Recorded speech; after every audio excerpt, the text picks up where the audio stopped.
Hello, আসসালামু আলাইকুম everyone. কেমন আছেন সবাই? আশা করি সবাই ভালো আছেন। আলহামদুলিল্লাহ, আমিও ভালো আছি। আমি অ্যাডভোকেট তাসনিম আক্তার জ্যোতি, জজ কোর্ট, ঢাকা। আজকে আপনাদের সাথে একটা বিষয় নিয়ে কথা বলবো। সেটা হচ্ছে গিয়ে টাকা ধারের বিষয়। আপনারা অনেকে আমার কাছে জানতে চান যে আপু, টাকা ধার দিয়েছি বা তাকে আমি টাকাটা পাঠিয়েছি, কিন্তু এখন আমি কি করতে পারি। আসলে টাকা ধার দেওয়া এমন একটা বিষয় যেটা কিনা অনেক সময় আমরা অনেককে, আশেপাশে অনেক আত্মীয় স্বজন বলুন, বন্ধু বান্ধব থেকে শুরু করে আরও অনেক মানুষ আছে, কলিগস বা পরিচিত অনেক মানুষকে আমরা অনেক সময় অ্যাভয়েড করতে পারি না, বা অনেক সময় তাদের সাহায্য করার জন্য দিয়ে থাকি, বিনিময়ে হয়তো বা টাকা দিয়ে থাকি।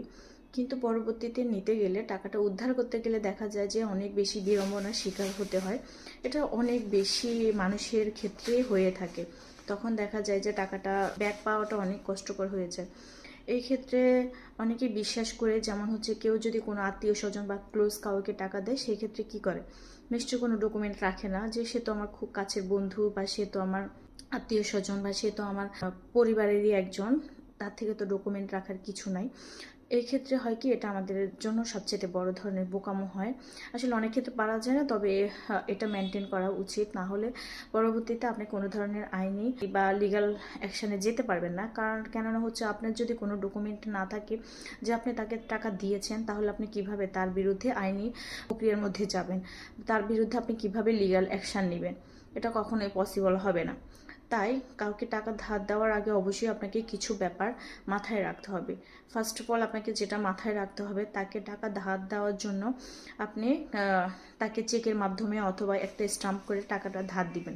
এবং সেটা ভালো হয় আপনি যদি তার সাথে একটা চুক্তি করে নেন যে আপনি কত দিনের জন্য তাকে টাকাটা ধার দিয়েছেন, এবং এটা আপনি নন প্রফিটেবল ভাবে ধার দিতে পারেন। কেউ কেউ প্রফিটের জন্য বিনিয়োগ করে থাকে, সেক্ষেত্রে ধার দিতে পারে। সেই ক্ষেত্রে সবচেয়ে বেস্ট অপশন হচ্ছে আপনাদের মধ্যে একটা চুক্তি করে নেওয়া, একটা নন জুডিশিয়াল স্টাম্পের মধ্যে আপনারা চুক্তি করে নেবেন। তাহলে হয় কি, আপনার একটা ডকুমেন্টস থেকে গেল। তাহলে আপনি পরবর্তীতে সে যদি আপনার টাকাটা ব্যাক দিতে না চায় বা দিতে কোনো ধরনের ঝামেলা করে, সেক্ষেত্রে আপনি আইনি প্রক্রিয়ায় যেতে পারবেন, লিগ্যাল অ্যাকশন নিতে পারবেন। তার জন্য আপনি মামলা বলেন, যে কোনো ধরনের লিগ্যাল অ্যাকশনে যেতে পারবেন।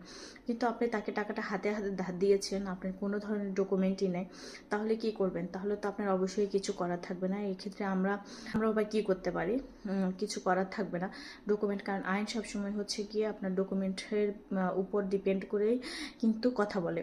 আইন আপনার মুখের কথা বা আপনার আবেগের কথায় কখনোই আইন আপনার বিরুদ্ধে বা আপনার পক্ষে রায় দিবে না। সো অবশ্যই টাকা ধার দেওয়ার ক্ষেত্রে আপনাদেরকে এই বিষয়গুলো মাথায় রাখতে হবে, তাহলে আর ঠকবেন না, এবং হচ্ছে গিয়ে আপনি আপনার টাকাটা প্রপারলি ফেরত পাবেন। আশা করি সবাই বুঝতে পেরেছেন। আর আপনাদের কোনো যদি কোয়ারিজ থাকে, আমাকে আপনারা কমেন্ট করে জানাবেন, আমি অ্যান্সার দেওয়ার চেষ্টা করব। আল্লাহ হাফিজ।